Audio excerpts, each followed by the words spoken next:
se van a sentir bien, sin tanto calor. Y es que se acerca el verano, hermanos, y una señal del verano es el calor. Todo tiene su tiempo.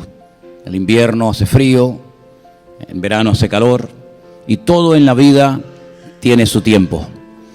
Y la Biblia nos enseña que tenemos que aprovechar cada momento, cada minuto del día, porque la vida es corta, pasa muy rápido, y cuando te das cuenta, se fue. Santiago la define como neblina, como bruma, algo que pasa y no queda rastro prácticamente de ella. Así es la vida. Por mucho que podamos vivir, tarde o temprano dejaremos esta vida y estaremos en la presencia del Señor.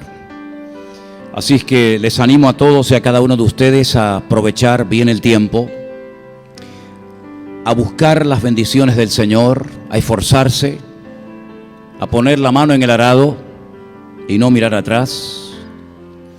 El día jueves no tuvimos culto aquí en la iglesia porque coincidía con el día de Canarias, día 30 de mayo, y suspendimos el culto para estar junto con los hermanos en el Puerto de la Cruz, y allí pasamos el día.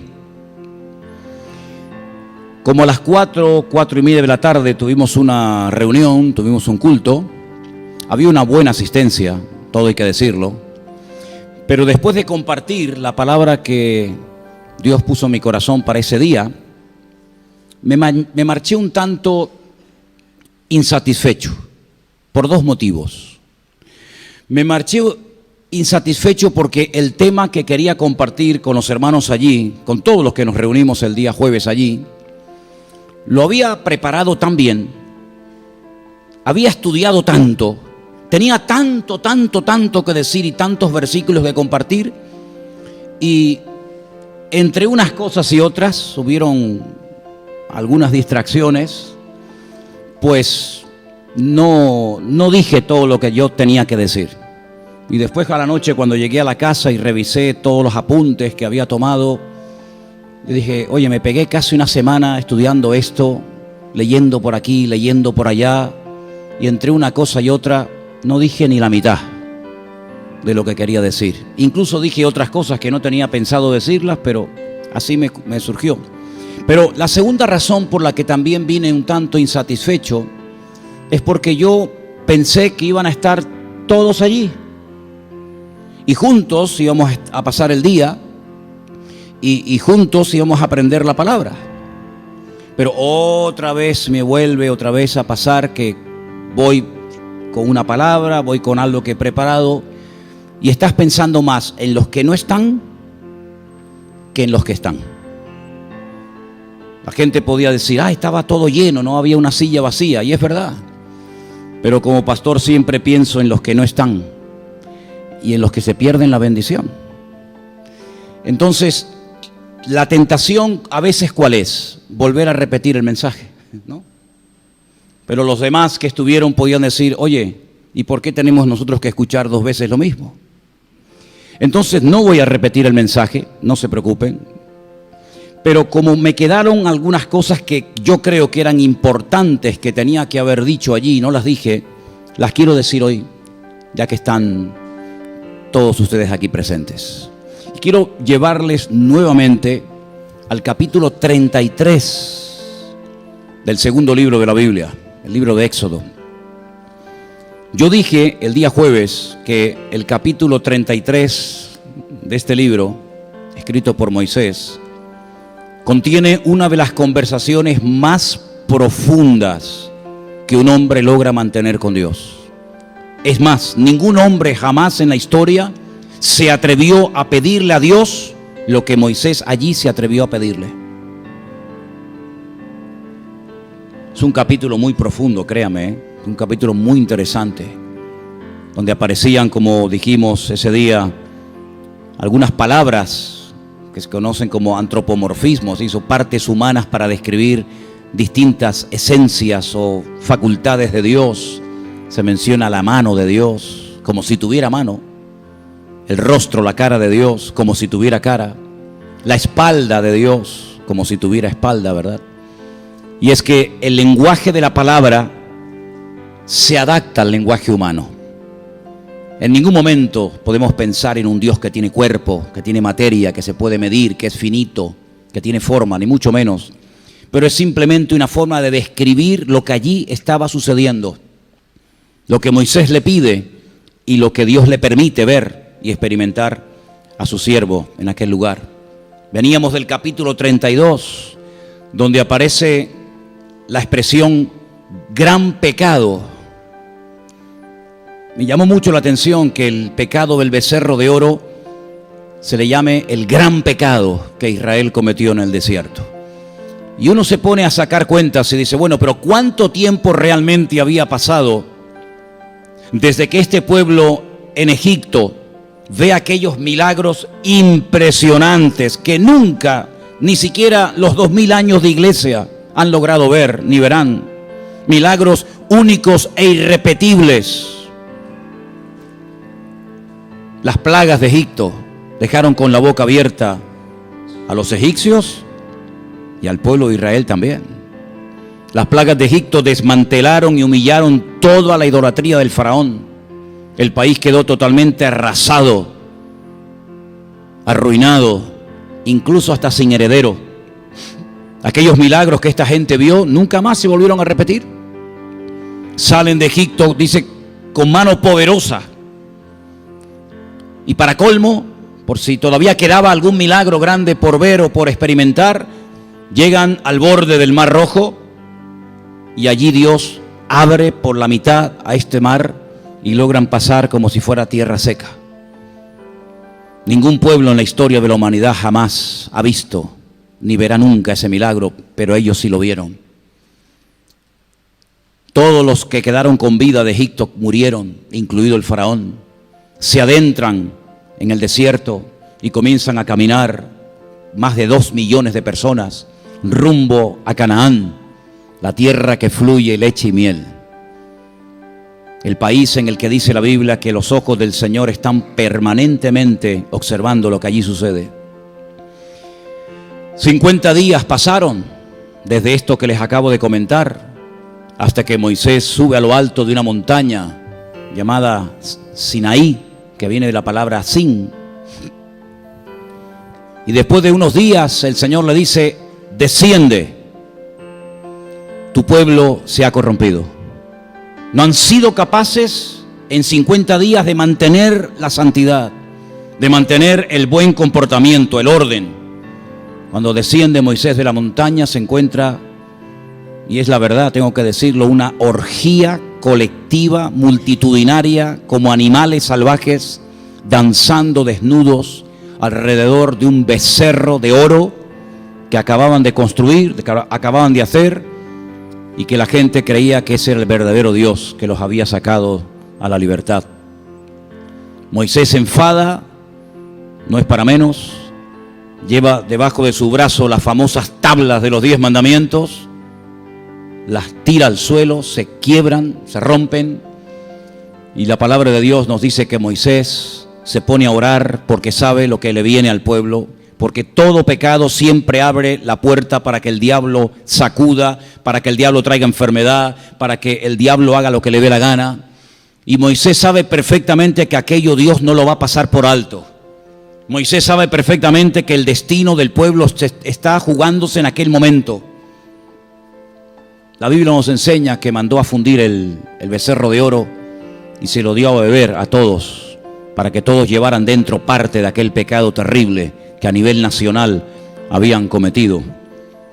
Y en aquel momento Dios le dice que ya Él no va a ir en persona con ellos, sino que va a mandar a un ángel para que los introduzca en la tierra prometida. No es la primera vez que se lo decía. Vimos en el capítulo 23 del libro del Éxodo que ya Dios le había dicho que algún día Él enviaría un ángel, mi ángel, Malají.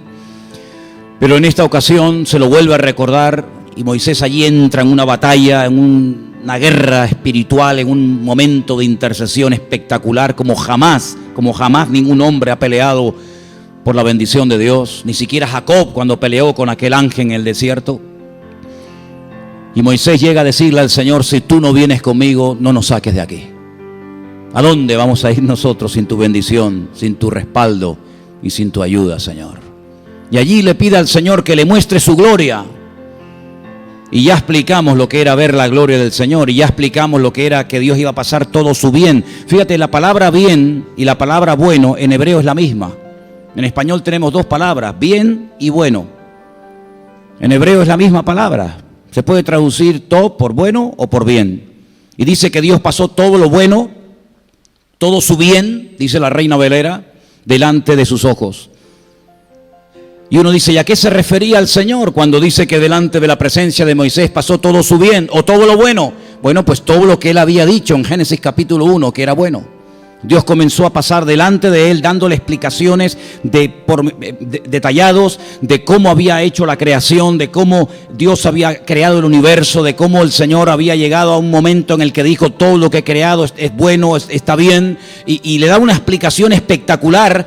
Pero el Señor le dice: pero no más de eso, no más que eso.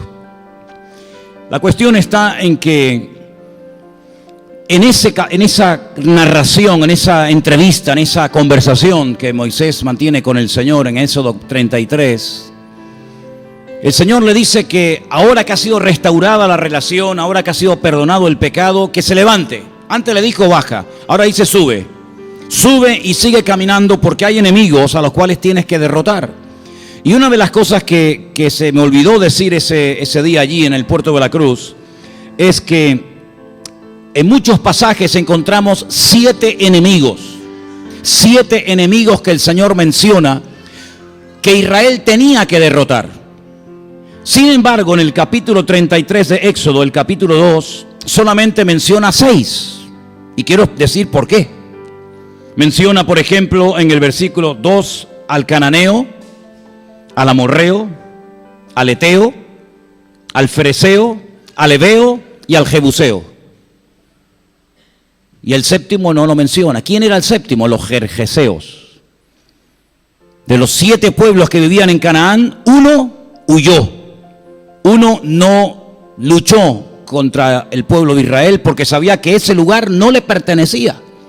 Una de las cosas que tenemos que tener claro es que al principio de los tiempos, cuando Dios crea al hombre y las naciones se van extendiendo sobre la faz de la tierra, Dios nos habla de 70 naciones a través de las cuales salieron todas las demás, y a cada tierra, a cada nación le puso en un sitio. Y los problemas en la historia han venido muchas veces cuando una nación quiere lo suyo y lo del otro, y salta sus fronteras y quiere ir más allá a conquistar territorios y lugares que Dios no le dio a esa nación en un principio. Y la Biblia dice que Dios permitió que cada nación habite en la tierra, y a cada nación le asignó un lugar. Y había 7 pueblos o naciones que no eran originarias de Canaán, que no eran de allí de Israel, pero que se metieron en el territorio y comenzaron a vivir como si aquello fuera de ellos. Y el Señor, cuando saca al pueblo de Egipto y lo conduce a través de la península del Sinaí y los lleva a la tierra prometida, les dice que a esas 7 naciones les tiene que decir que se vayan, por las buenas o por las malas. Porque esa tierra Dios se la asignó. Es una tierra muy pequeña, Es una tierra muy pequeñita. Pero esa tierra tan pequeñita es la que Dios le asignó a esta nación que en ese momento no tenía territorio. Las demás naciones sí tenían sus tierras, sí tenían sus países, pero se empeñaron en ocupar un lugar que no le correspondía, y para colmo querían ocupar la tierra de Dios, porque del Señor es la tierra y su plenitud. Y cuando dice eso se refiere fundamentalmente al pueblo de Israel, a la tierra de Canaán. De esas 7 naciones los gergeseos se fueron. Reconocieron que ese lugar no era de ellos, pero 6 se quedaron. Y contra esas 6 naciones, que aquí las hemos mencionado en esta tarde, Israel tiene que decirles que se vayan. No tiene que hacer ningún tipo de pactos con ellos. No tiene ni mucho menos que adoptar la religión, las costumbres, el paganismo y la idolatría de esas naciones, sino que tienen que marcharse, repito, por las buenas o por las malas. Y allí va Moisés en dirección a esa tierra. Pero lo que quiero destacar es que el Señor le dijo a Moisés quiénes eran sus enemigos. Nunca le dijo el Señor que tenían que ir a Egipto a destruir a los egipcios. De eso se iba a encargar Dios. Nunca vas a encontrar en la Biblia un pasaje donde Dios diga que a todo lo que le hicieron daño al pueblo de Israel cuando fuera una nación fuerte y poderosa, tanto espiritual como militarmente, tenía que destruirlas. No. Israel sabía perfectamente quiénes eran y quiénes no eran sus enemigos. Y la pregunta que yo te lanzo a ti en esta tarde es la siguiente: ¿tú sabes quiénes son tus enemigos espiritualmente hablando? Porque si no sabes contra qué o contra quién peleas, estás perdido, amigo. Y puede ser que te estés enfrentando contra algo cuando realmente el enemigo que tienes es otro y no es ese. Me llama la atención que hay muchas ocasiones en la Biblia en las que el Señor le dice: tus enemigos son los amorreos, los heteos, los jejeseos, los heveos.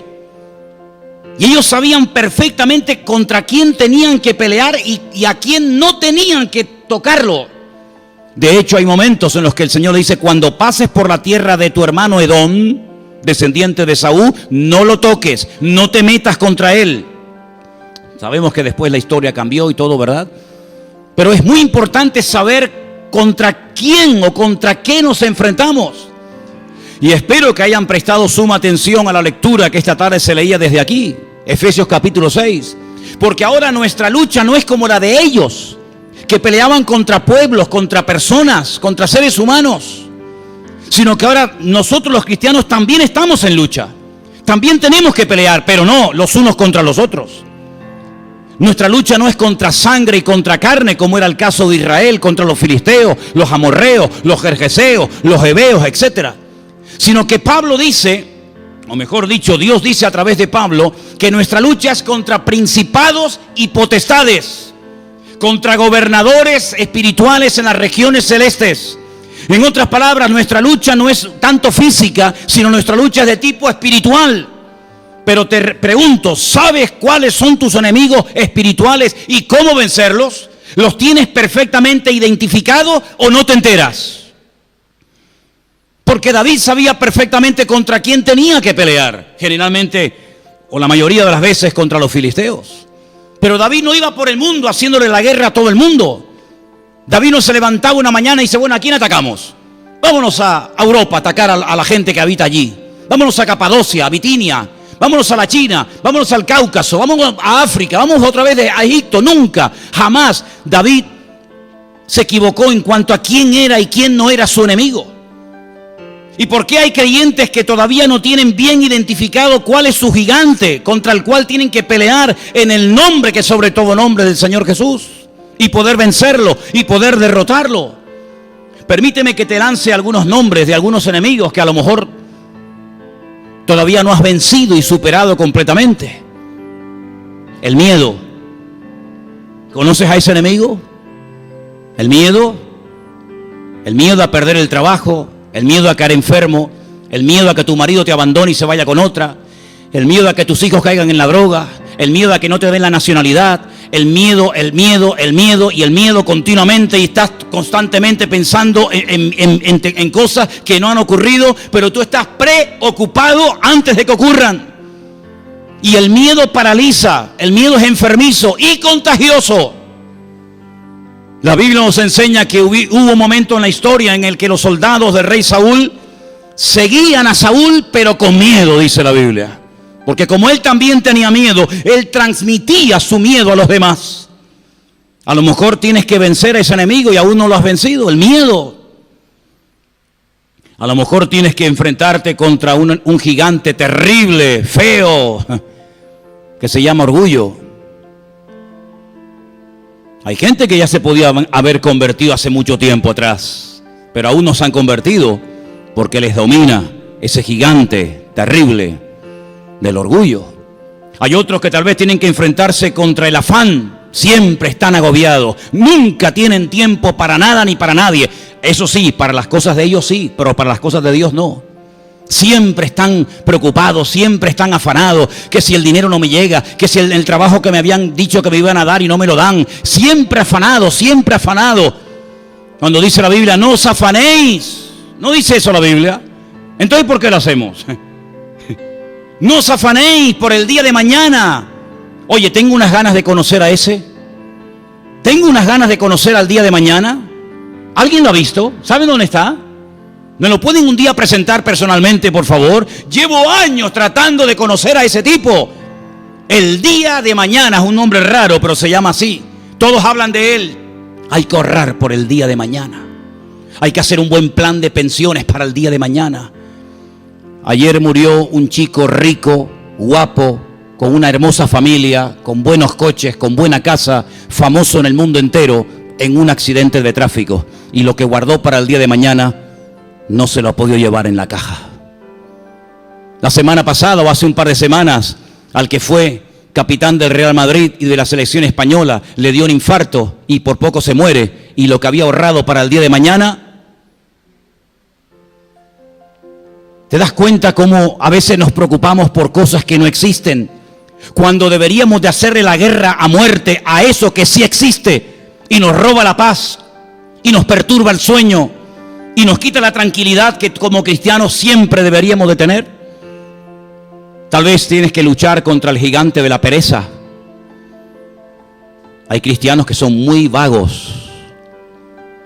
Conozco cristianos que llevan años en esta o en cualquier otra congregación y aún no han terminado de leer ni siquiera el Nuevo Testamento entero. Bueno, si ya les pregunto si han leído la Biblia, ya es mucho pedir, ¿verdad? Les cuesta leer la Biblia, no se enteran cuando la leen. Para otras cosas son unos linces, se enteran siempre de todo, menos para las cosas de Dios. No tienen tiempo para los cultos, no tienen tiempo para apoyar las actividades, no tienen tiempo para orar, no tienen tiempo para las cosas del Señor. ¿Por qué? Porque tal vez son vagos para lo espiritual, pero para otras cosas son tremendos, ¿verdad? Tantos enemigos que podríamos enumerar. Identifica cuál es tu enemigo, cuál es tu punto débil, amigo. Pelea en el nombre del Señor contra eso, porque nuestra lucha, repito, no es contra sangre y carne, sino contra poderes espirituales en las regiones celestes. Y el apóstol Pablo le dice a los corintios que aunque estamos en la carne, evidentemente, no militamos según la carne, porque las armas de nuestra milicia no son carnales, sino poderosas en Dios. Para la destrucción de fortalezas, contra argumentos, contra complejos, contra ataduras, contra mentiras, contra cosas que se han ido pegando como el polvo se les pegaba en los pies en aquellos tiempos de los que iban con sandalias y había que tener personas que les lavaran los pies. Pues de vez en cuando sería bueno que nos paráramos y le dejáramos al Señor que nos limpiara de tanta basura que llevamos dentro. Gente que vive en el pasado. ¿Conocen gente así? Solamente hablan del pasado, porque están anclados en el pasado. Cada vez que tienen que mencionar algo bonito o algo que les trae un buen recuerdo, siempre tienen que echar la vista atrás, a lo que tuvieron, dónde estaban, dónde vivían. También les pasó a los israelitas, no se preocupen, no es algo nuevo del siglo XXI. Dice que echaron de menos la comida que comían en Egipto, como si comieran manjares. Pero si eran esclavos, ¿o es que no lo recordamos? ¿Qué era el pueblo de Israel en Egipto? Esclavo de Faraón, trabajando de sol a sol. Y echaron de menos Egipto, porque sus cuerpos físicamente salieron de Egipto, pero sus corazones nunca, aquella generación, salió de Egipto. Y por eso no fueron dignos de entrar en la tierra prometida. ¿Y saben el temor que tengo? Como pastor te lo comunico y te lo hablo claramente. Que así como hubo una generación que tuvo el privilegio de salir de la esclavitud rumbo a la tierra prometida, pero que por su mala actitud, por la forma negativa como siempre estaban hablando, que se quejaban de todo, del frío, del sol, de que hay agua, de que no hay agua, de todo se quejaban, no fueron dignos de entrar en la tierra prometida. Y el Señor dijo, pues no van a entrar si se quejan de todo, e incluso se quejan de la tierra que aún no han visto, ahora no van a entrar, entrarán sus hijos. Y dice la Biblia que ni siquiera el propio Moisés entró a la tierra prometida. Gente que vive en el pasado, pero cuidado, hay otros que viven en el futuro, como esas películas que te proyectan en la máquina del futuro. Siempre viven en el futuro. No, cuando yo esté en California y tenga mi casa con entrada para el yate y tenga la moto y el coche en la puerta, entonces sí voy a ser una buena persona. Cuando tenga mi buena ropa y cuando el tío Sam sea mi pariente cercano y cuando ya no esté allí con esas islas tan pequeñas, volcánicas, de arena negra, con esa gente que no sé qué y no sé cuánto, siempre están soñando en el futuro. Qué triste, ¿no? Gente en el pasado, gente en el futuro, y ni una cosa ni otra existe. Me dicen, es que tú eres un tío demasiado pragmático. Efectivamente, menos mal que ya te has dado cuenta. Soy tremendamente práctico. No me interesa el pasado porque ya pasó a la historia. La misma palabra lo dice, es pretérito. Y el futuro, quién sabe si el próximo domingo estaremos algunos de nosotros en la presencia de Dios. Solo Dios lo sabe. ¿Quién sabe si este es el último sermón que predico en mi vida? ¿Quién lo sabe? Solamente Dios. Por lo tanto, vivo el día a día. Basta a cada día su propio afán, dice la palabra de Dios. Te vuelvo a hacer la pregunta, ¿conoces cuál es tu enemigo? David los conocía, Israel los conocía y tú los conoces. ¿Sabes cuál es tu punto débil? ¿Sabes por dónde se te va la bendición? ¿Sabes por dónde el enemigo viene y te ataca y te roba la presencia del Señor y la paz en tu corazón? Lo dejo ahí. En Éxodo capítulo 33, versículo 7, encontramos un texto que lo analicé, lo estudié, lo miré por todas partes y quisiera explicarles algo que parece muy interesante y no lo dije el día jueves cuando estuvimos en el puerto de la Cruz. Éxodo 33, versículo 7 dice, Moisés tomó el tabernáculo y lo levantó lejos, fuera del campamento, y lo llamó el tabernáculo de reunión. Y cualquiera que buscaba a Dios salía al tabernáculo de reunión que estaba fuera del campamento. Déjalo ahí. Miren, Moisés en el monte Sinaí recibió instrucciones para construir el tabernáculo, aquel templo portátil que todos más o menos hemos visto en alguna película o en alguna Biblia o en alguna fotografía o en algún póster. Creo que por ahí tenemos algún póster del tabernáculo expuesto.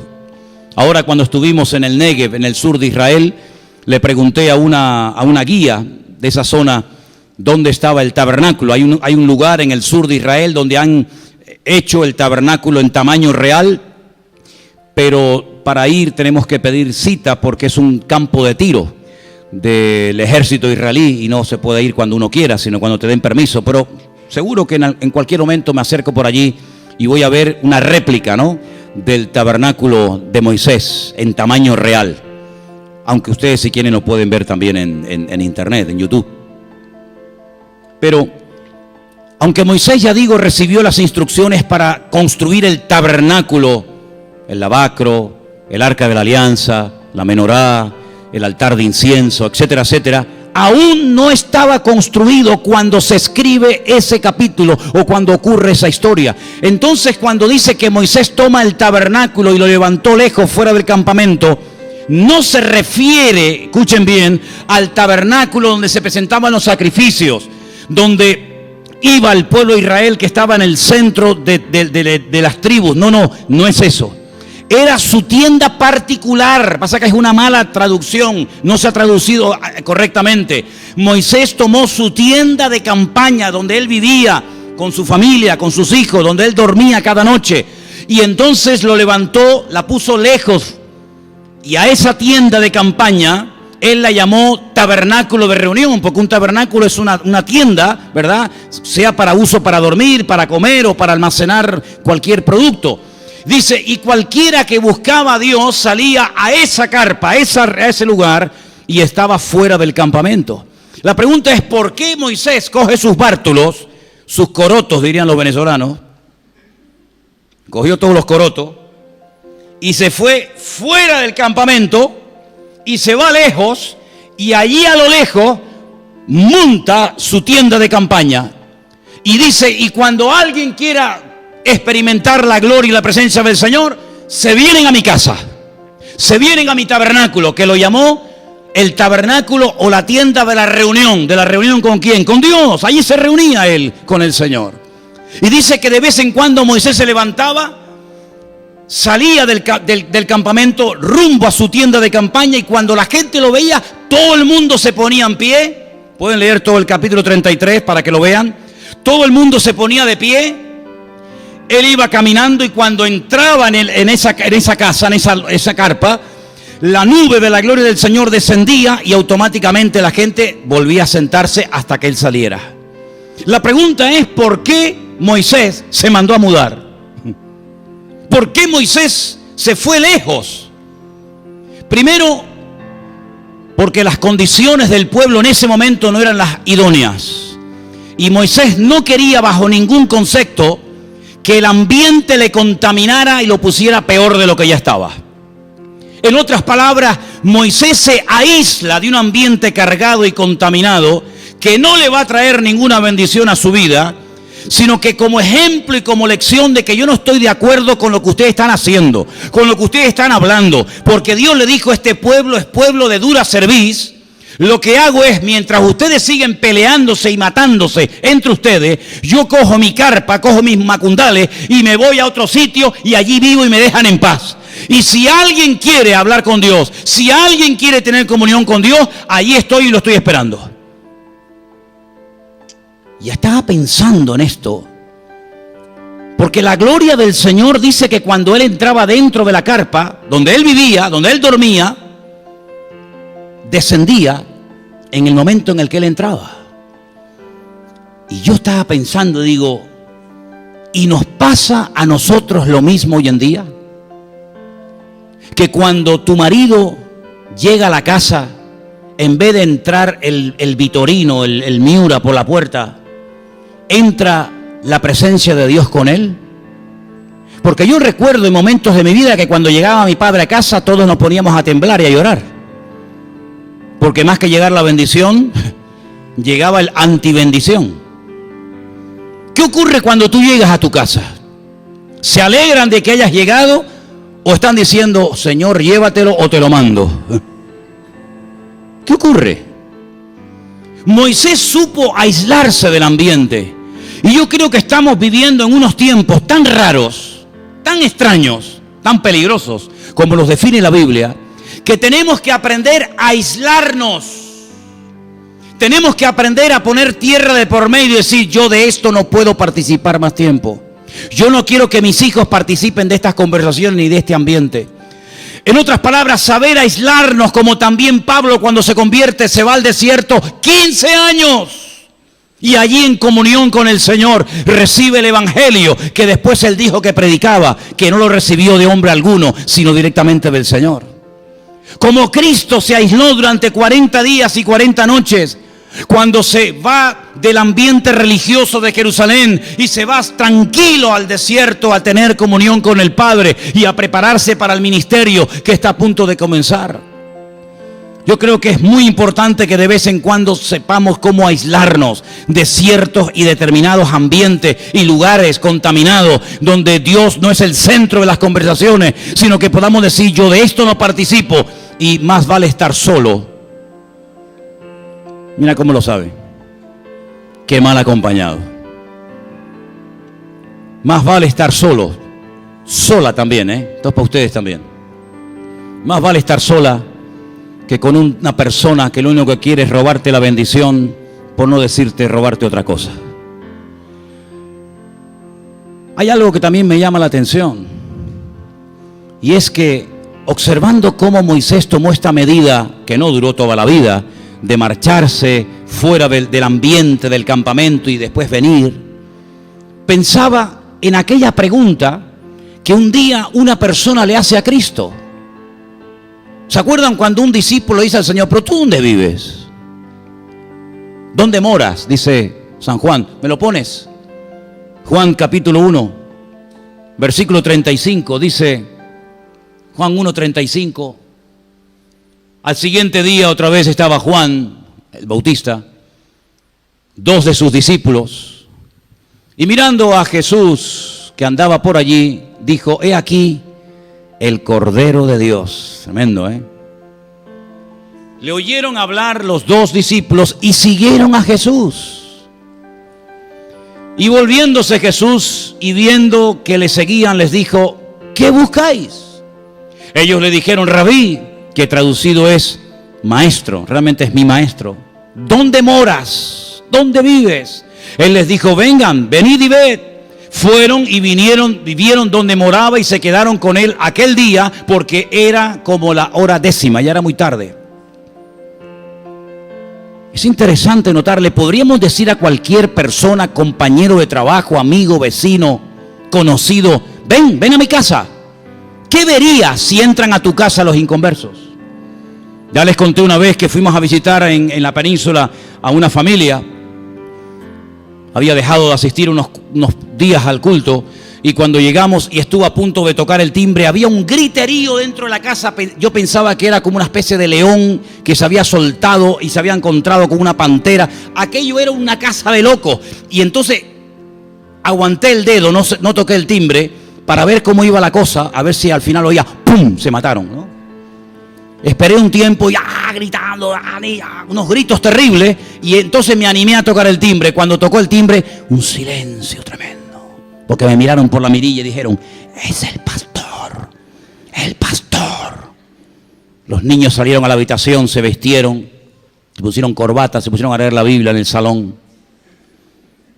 Y cuando entramos: hola pastor, le estábamos esperando. Y yo decía para mí, digo, vos menos mal, porque parece que viene al segundo sello de la gran tribulación. ¿Qué te parece? ¿Podemos invitar a cualquier persona a nuestra casa en cualquier momento? ¿O nos daría vergüenza enseñársela porque la loza llega hasta el techo y la ropa está tirada por todos lados? ¿Podríamos invitar a Cristo a nuestra casa, a decir: ven Señor, ven, no estés por ahí dando vuelta, pasando frío, hambre o calor, ven a mi casa? Y podrían ver paz, podrían ver orden. ¿O qué rayo verían si entraran a nuestra casa a observarnos así de repente? ¿Dónde moras? ¿Tú dónde vives? Vengan. Y dice que cuando llegaron, sí, ya sé que dice que era la hora 10:00, ya era un poquito tarde, pero yo creo que se sintieron tan a gusto, tan cómodos, había tan buen ambiente y tan buena paz en aquel lugar, que dijeron: mira, vamos a quedarnos aquí a dormir con el Señor en esta noche. Y yo creo que el lugar del mundo donde más paz tiene que haber, ¿sabes dónde es? En tu casa. En tu casa donde más a gusto te tienes que sentir. En tu casa donde más cómodo te tienes que sentir. Porque si en tu casa, como la casa de Moisés, la lona, la tienda de campaña de Moisés, está la presencia y está la gloria del Señor, ¿qué mejor lugar que estar con tu familia y estar en un lugar donde sabes que el Señor está? ¿Cuántos dicen amén? Si no tienes esta experiencia en tu vida, si tu casa todavía es una casa de locos, un desorden, gritería, suciedad por todos lados, invita a que Cristo entre en tu casa, porque cuando Cristo entra en una casa, ¿sabe lo que quiere decir? Hoy ha venido la salvación a esta casa. ¿Cuántos dicen amén? Claro, con razón el endemoniado gadareno se iba a los cementerios a vivir. A ver, ¿a quién se le ocurre irse a vivir al cementerio? Ya sé que hay problemas de vivienda. Ya sé que hay muchos lugares donde no se podía dormir, pero irse a vivir a un cementerio. ¿Pero por qué se sentía cómodo el endemoniado gadareno viviendo en un cementerio? Por lo que llevaba dentro. Porque lo que llevaba dentro eran demonios, cientos, miles de demonios. Y estaba más a gusto en lugares de muerte que en lugares de vida. Y por eso su vida iba en consonancia con el lugar en el que estaba. Porque el lugar donde uno está hace que te comportes y que actúes y que hables como lo haces. Mira Abraham. Las pruebas que tuvo Abraham, las bendiciones que tuvo Abraham, las visitas que tuvo Abraham, ¿dónde las tuvo? ¿Dónde él vivía? En el desierto del Negev, en Beersheba, al sur de Israel. Pregúntate, ¿dónde vivo? Y cuando hablo de dónde vivo, no me refiero tanto a la parte física, sino dónde vives espiritualmente. ¿Me entienden o no?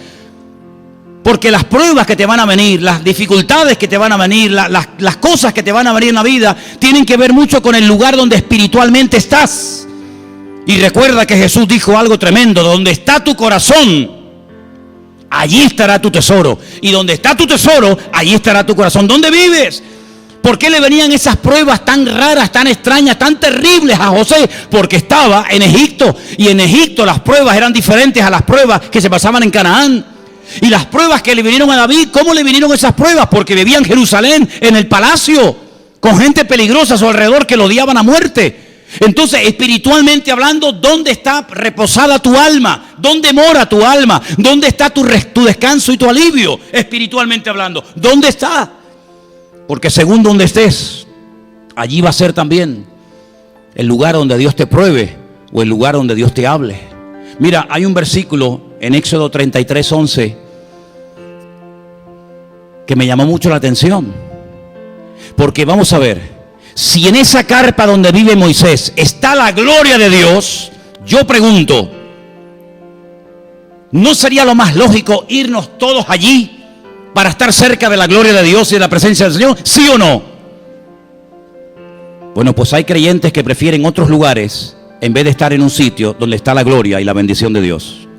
Así que no critiquemos a la ligera a los israelitas, porque me da mucha rabia cuando decimos, uy, con lo que vieron y con los milagros que experimentaron y con el pedazo de pastor que tenían. Cuidado, porque muchos de nosotros hoy en día somos capaces muchas veces de estar en otros lugares en vez de estar en el lugar donde Dios quiere que estemos, por ejemplo, un domingo a la tarde.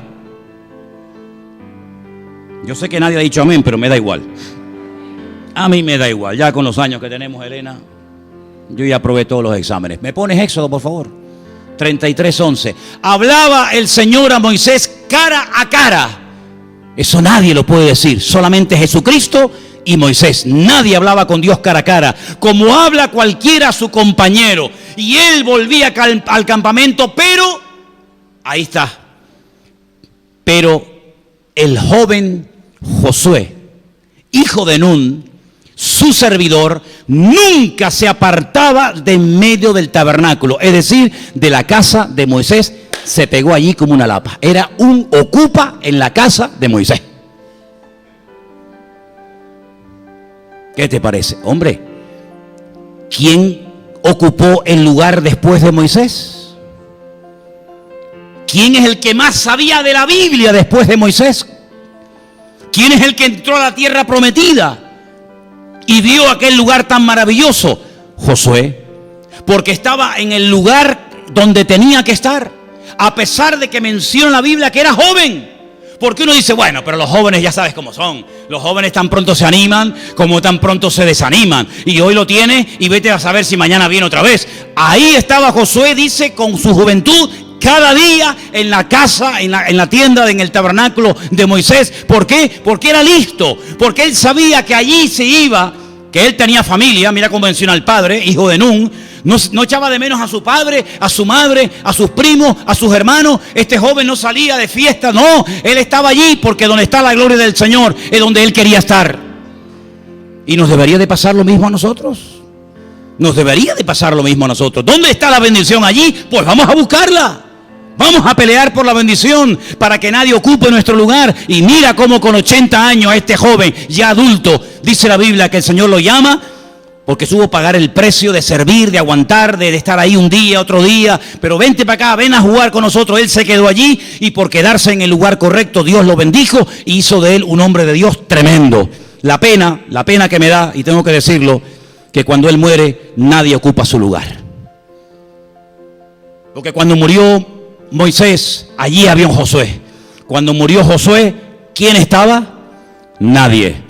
Entró el pueblo en una anarquía en el tiempo de los jueces, donde dice literalmente el libro de los jueces, continuamente, y cada uno hacía lo que le daba la gana. 400 años. Ahora Sansón, ahora Jefté, ahora ahora el otro, pero hay un desorden. ¿Por qué? Porque nadie estuvo dispuesto a pagar el precio como él lo pagó cuando fue joven. Fíjate que fue joven y supo aprovechar su juventud en las cosas del Señor. No esperó a ser viejo. Mira, el que no se comprometió al Señor cuando era joven, cuando sea viejo, olvídate.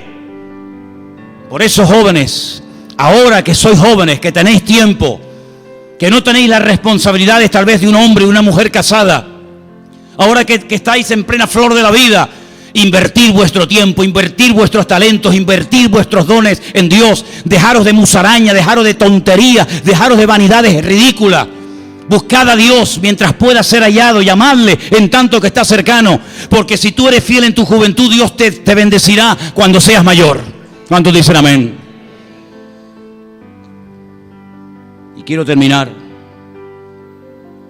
leyendo Isaías 6, porque esta mañana encontré este pasaje, todos conocemos perfectamente Isaías 6, donde dice que cuando murió el rey Usías, hablando de la gloria que el Señor le dijo a Moisés que le manifestaría y que le mostraría, el año que murió el rey Usías, no sé cuántos conocen a este señor, no sé cuántos conocen lo que hizo Usías, ¿sí o no? A ver, dígame algo de Usías, algo, lo que se le venga a la cabeza, pero bueno, bíblico me refiero. A ver, algo de Usías. Vale, estupendo. El año que murió el rey Usías, a ver, murió como murió, leproso. ¿Fue un buen rey o malo? Buenísimo. ¿Sí o no? Claro. Superviviente. El gran hermano. Sálvame. Sálvame deluxe. ¿Cómo van a saber quién era Usías? ¿Cómo van a saber quién era Usías? Pregúntamelo a mí. ¿Ustedes saben quién era Usías? ¿Sí o no? Pues pregúnteme a mí. Dígame, ¿quién era Usías? Usías era un rey bueno que durante muchísimos años llevó al pueblo de Israel por el buen camino, pero al final de sus días entró a la casa de Dios, quería ministrar como un sacerdote más. Le advirtieron y le dijeron que él no era el hombre para ministrar en el templo, no hizo caso, brotó la lepra en su frente, salió de la casa corriendo y tuvo que vivir en una pequeña casa al lado del palacio hasta que murió. ¿Sí o no? Ese era Usías.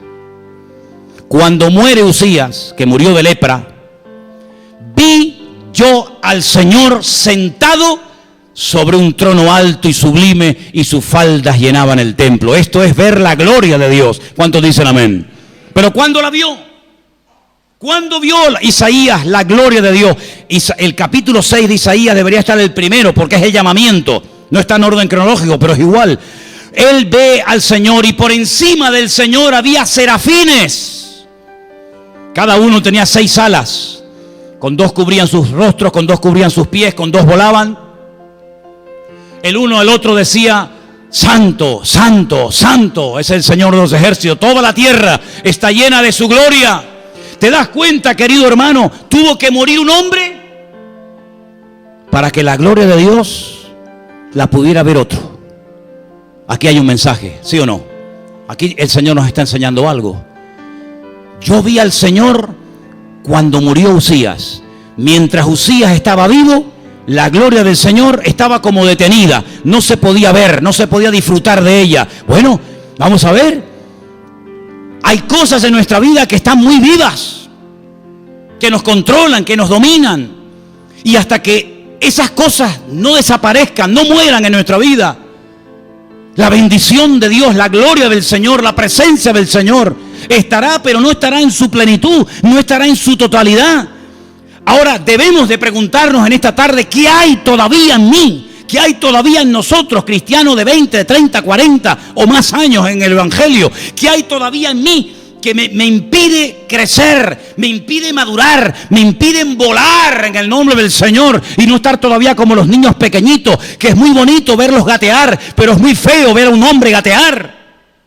Es muy bonito y nos hace gracia cuando un niño se quiere levantar y poner de pie y tambalea y parece que todo el cuerpo se le menea por todos los lados. Está muy bien eso y da gracia y ay, qué bonito. Pero ver a un hombre en Dios que lleva toda la vida en la iglesia, en esta, en la otra, en aquella, para allá, para acá, en todo, con Manolo, con Perico, con Palote, y que todavía no ha leído la Biblia, que todavía no predica, que todavía no echa fuera demonios, que todavía no sirva al Señor, da una pena terrible. Porque después de tanto tiempo, debiéndose ya maestro, tenéis necesidad de leche y no de vianda, como dice la Biblia. Y eso no es algo que pasaba en el siglo I, mis queridos hermanos. Eso es algo que pasa hoy en día. Qué pocos predicadores hay hoy en día. Qué poca juventud quieren servir al Señor con todo su tiempo. Qué poca gente quiere dejarlo todo para servir a Dios. No conozco ni a uno conozco. que esté dispuesto a dejarlo todo por servir a Dios. Y después nos pegamos toda la vida predicando un evangelio que nos da miedo vivirlo en su plenitud. Moisés le dijo: Señor, yo vi el río Nilo, 6.666 kilómetros, el río más largo del mundo, que nace en África y muere ahí en Egipto. Lo vi lleno de sangre. Vi cómo el faraón me pedía a mí, un esclavo más, oración, porque no podía echar los piojos y las ranas y las moscas de su palacio.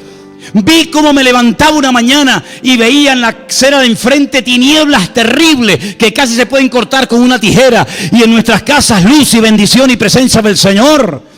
He visto cómo nuestras ovejas pastaban y cómo nuestros animales pastaban, y sin embargo todos los de nuestros vecinos se morían enfermos por la plaga de úlceras. He visto cómo nuestros niños vivían y corrían y saltaban, y he visto hasta al hijo del faraón, que dice que es un dios, lo he visto muerto. He visto a Egipto destrozado, he visto un mar abriéndose, he visto tu gloria, he visto caer el maná, he visto caer agua de una roca, he visto milagros que jamás ningún hombre verá. Pero yo quiero pedirte algo. Yo quiero ver tu gloria. Pero más todavía, ¿no estás satisfecho con lo que has visto? Pues no. Yo quiero más. Yo quiero verte, quiero que me expliques cómo creaste el universo. Y quiero que me digas cuándo creaste los ángeles. Y quiero que me digas todo lo que no pude explicar en Génesis 1. Quiero que me lo expliques a mí, Señor. Quiero que pases todo tu bien por delante de mí, porque yo quiero conocer tus caminos. Quiero conocer cómo haces las cosas. Quiero conocerte íntima y profundamente. Y ese anhelo, yo no lo quiero perder. Yo quiero tener cada día más ganas de servir a Dios que ayer, o que cuando yo tenía 20 años o 18, que ya estaba predicando el evangelio.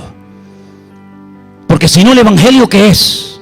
Levantarme por la mañana, hacer una breve oración y pedirle que Dios me bendiga y que me dé trabajo y que pueda pagar el móvil y que pueda comprar las tonterías que mis hijos me están pidiendo continuamente y que pueda pagar el alquiler y que pueda pagar la hipoteca y que pueda llegar a fin de mes. ¿Eso es el evangelio? ¿Para eso tuvo que morir Cristo en una cruz? ¿Para yo conformarme con llegar a fin de mes y pagar mis deudas y no pasar hambre? ¿Para eso tuvo Él que dejar la gloria y venir aquí a morir por nosotros? No puede ser el evangelio esto, hermanos. El evangelio tiene que ser lo más revolucionario que jamás nos haya ocurrido. Y así como hubo personas que dieron su vida, sí, equivocadamente, por una causa equivocada, porque probablemente estaban sinceramente equivocados por la causa del comunismo, y dieron su vida y se fueron a África y se fueron a montones de lugares para dar la vida por una causa humana. ¿Cómo nosotros no vamos a dar la vida por una causa divina, de vida eterna, como es el evangelio de Jesucristo? Pues yo no sé qué número en mi currículum ocupa este mensaje. No sé si el 1528, el 329, el 10.024, no tengo ni idea. En estos casi 40 años predicando toda la semana que ocupa este mensaje de hoy. Pero algo tiene que cambiar en nosotros, hermanos. Algo tiene que cambiar en nosotros. Lo que no puede ser que el Señor gire en torno a mis prioridades. Oramos todos los meses para pagar el alquiler. Oramos todos los meses para que Dios prospere el rastro. Y se nos va la vida. Y el mundo todavía tiene a millones y a millones y a millones de personas que nadie les predica el evangelio. Y a nosotros nos sobra grasa por todos los lados. Bueno, gracias a Dios mi mujer dice que bajé 2 kilos. Mira, hoy me estoy esforzando para bajar otro. Nos sobra grasa por todos lados. Nos sobran zapatos. Ay, si pusiéramos un día estoy tentado a decir, hermano, vamos a hacer solamente la prueba. Póngale la etiqueta, no pasa nada, nadie se lo va a quitar. Nadie se lo va a quitar, no se preocupe. Yo sé que usted lo tiene como oro en paño. Pero vamos a traer a la iglesia todos los zapatos, solamente los zapatos que cada uno de nosotros tenemos. Yo creo que nos quedaríamos con la boca abierta. Yo una vez fui a Israel con un joven que cuando estaba durmiendo conmigo en la península y al día siguiente viajábamos, cuando abrió la maleta le vi 6 pares de tenis, 6 pares de zapatillas para una semana de viaje. Y le digo, ¿y para qué lleva 6? Dice, no, porque los rojos son cuando me ponga la camisa roja. Los amarillos, cuando me ponga esto y esto amarillo. Los verdes. Y le dije, hazme el favor, voy a coger los tenis y a ti te voy a tirar por la ventana. Te vas a poner unos y llevas otro de repuesto y no me vas a llevar toda esa vaina para allá. Se acabó. Queridos hermanos, el Evangelio a nosotros es verdad, nos ha salvado. El Evangelio a nosotros nos ha cambiado la vida. Pero tengo la sensación de que nos hemos conformado con... Nos ha cambiado la vida. Si me muero hoy me voy a su presencia. Pero no te das cuenta, hermano, que cuando conocimos el Evangelio y el Señor nos mostró su gloria y su gracia, nos dejó aquí en la tierra. No nos llevó inmediatamente a su presencia. Por algo lo hizo. Por algo fue que el Señor nos dejó en este lugar. ¿Para qué? Para que le sirviéramos. Para que no nos presentáramos ante el Rey el día de mañana con las manos vacías. Sino pudiéramos decirle, Señor, mira, aquí te traigo almas, aquí te traigo trabajo, aquí te traigo gente que he ganado para la gloria tuya. Bueno, yo podría estar hasta mañana hablando, pero claro, es que me da la impresión de que hablamos y hablamos y hablamos y hablamos, pero yo no voy a hablar más. No voy a hablar más. ¿Para qué voy a hablar más? Es que por hablar llevo 19 años hablando aquí. Se me han ido 19 años de mi vida en este púlpito. Y yo creo que no tenemos que hablar más. Yo creo que tenemos que tomar hoy una decisión de esforzarnos por el Señor. Cada vez que predico siempre miro, no está fulano, no está mengano. Qué bien le vendría esto a este, qué bien le vendría esto al otro. Otra vez me está pasando hoy domingo por la tarde lo que me pasó el jueves en el Puerto de la Cruz. Que están ustedes, pero no están todos los que tienen que estar. Pues voy a hacer la gotera continua y voy a recordarles a todos y a cada uno de ustedes, no hay mejor vida que servir al Señor con todo el corazón y con todo el tiempo. Cierra tus ojos, por favor, ahí donde estás.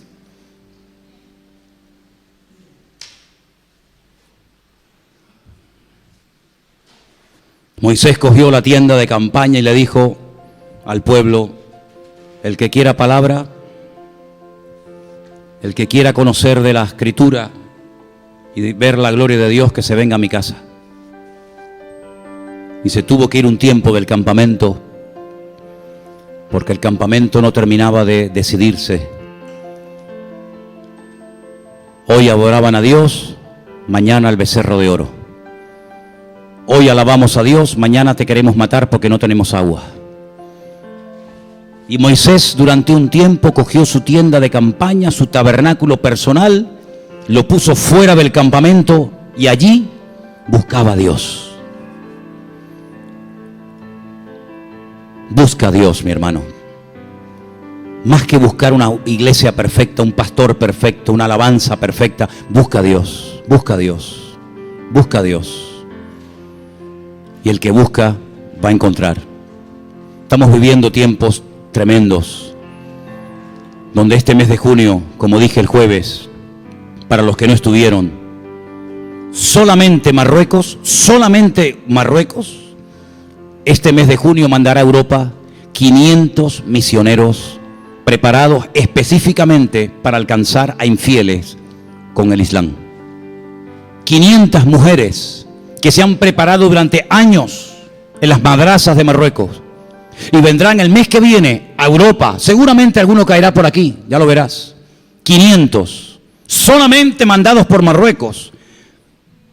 No te hablo de los que manda Irán, no te hablo de los que manda Arabia Saudita, no te hablo de los que mandan los Emiratos Árabes, Qatar.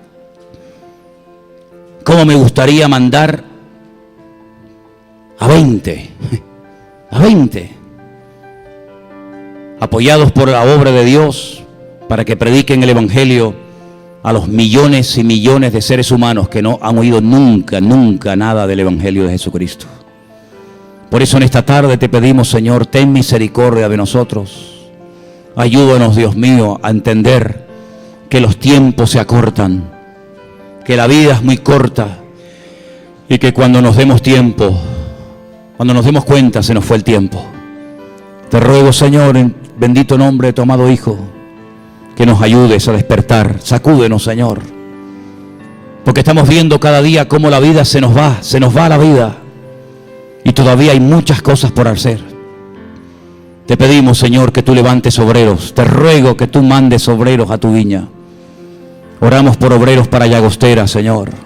Oramos para obreros